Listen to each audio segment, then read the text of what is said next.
57 देशों के इस्लामी सहयोग संगठन ने ओछेपन की हद पार कर दी है। उसने आरोप लगाया है कि भारत के अल्पसंख्यकों का उत्पीड़न हो रहा है। उसने यह फर्जी दावा किया है कि भारत में इस्लाम के विरुद्ध घृणा का वातावरण बन रहा है।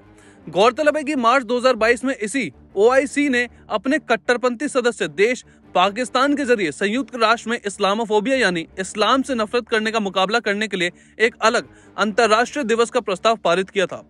भारत, फ्रांस समेत कई देशों ने इस प्रस्ताव को अस्वीकार किया था और विश्व समुदाय को याद दिलाया था कि निष्पक्ष रूप से देखें तो दुनिया में बहुत से धार्मिक समुदाय का शोषण और दमन हो रहा है। केवल इस्लाम को ही एक पीड़ित पंथ का दर्जा देना अवांछित और खतरनाक भी है, क्योंकि इस्लामोफोबिया का चोगा पहनकर जिहादी आतंकी अपनी हिंसात्मक गतिविधियों को पैदला प्रदान करते हैं। सच्चाई तो यह है कि कई इस्लामी देश खुद को अपने ही मुस्लिम नागरिकों के साथ औपचारिक तौर पर अत्यंत बुरा बर्ताव करते हैं। सऊदी अरब में शिया, ईरान में सुन्नी, तुर्की में कुर्द, पाकिस्तान में अहमदिया और बलोच जैसे अनगिनत मुस्लिम तबकों को उनकी अपनी ही सरकारों ने दोयम दर्जे का या उससे भी बदतर दर्जा दिया हुआ है। इन देशों और खासकर पाकिस्तान में तो गैर मुस्लिमों का जीना दूभर है। आज जो इस्लामी देश और संगठन भारत का पर लांछन लगा रहे हैं, वे अधिकतर तानाशाही व्यवस्था वाले हैं। उनके यहाँ मानवाधिकार केवल शासक वर्ग को ही उपलब्ध है। ओआईसी के कई सदस्य देशों में नीतिगत स्तर पर इस्लाम का सर्वोच्च स्थान दिया जाता है और बाकी अल्पसंख्यकों के पंथ उसके अधीन और इस्लाम से हीन माने जाते हैं।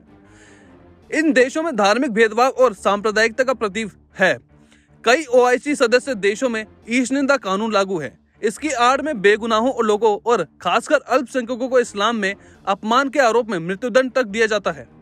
ऐसे देशों में असहिष्णुता भी कूट कूट कर भरी है और वे अपनी कट्टरवादी नीतियों को विश्व भर में हावी होते देखना चाहते हैं। परंतु वैश्विक उम्मा के नाम पर उग्र विदेश नीति अपनी सीमाएं हैं। वो दुनिया की उस तरह से नहीं चल सकती जैसे कुछ इस्लामी देश चलाना चाहते हैं। जो ओआईसी भारत में की गई विवादित टिप्पणियों के आधार पर खुद को आहत बता रहे हैं, उसने चीन में उइगर मुसलमानों के दमन के साथ इस्लाम के खुले निरादर पर आज तक ना तो कोई प्रतिक्रिया दी है और न ही बीजिंग से माफी मांग की है। भारत जैसे लोकतांत्रिक देश में जहां करीब 20 करोड़ मुस्लिम चैन से रह रहे हैं और चीन जैसे निरंकुश देश और भारत में चीन जहां जमीन आसमान का फर्क है, जहां सैकड़ों मस्जिदें तोड़ डाली गई और लाखों मुस्लिमों को कैद खाने में बंदी हैं, फिर भी चीन से आर्थिक लाभ के लालच में ओआईसी के सदस्य देश भारत में निशाना साधने में लगे हुए हैं। इस्लामी जगत का भारत और चीन के प्रति दोहरा मातम का एक और कारण है। भारत में अभिव्यक्ति की स्वतंत्रता, इंटरनेट मीडिया का खुलापन है और चुनावी राजनीति है। इससे रोजाना राजनीतिक बहस और विवाद उत्पन्न होते रहते हैं। इनमें कुछ मुस्लिम देशों में बिजली की गति से पहुंच जाते हैं, क्योंकि भारतीय मूल के ही कुछ कथित उदारवादी इन देशों में भारत की छवि खराब करने के एजेंडे पर चल रहे हैं।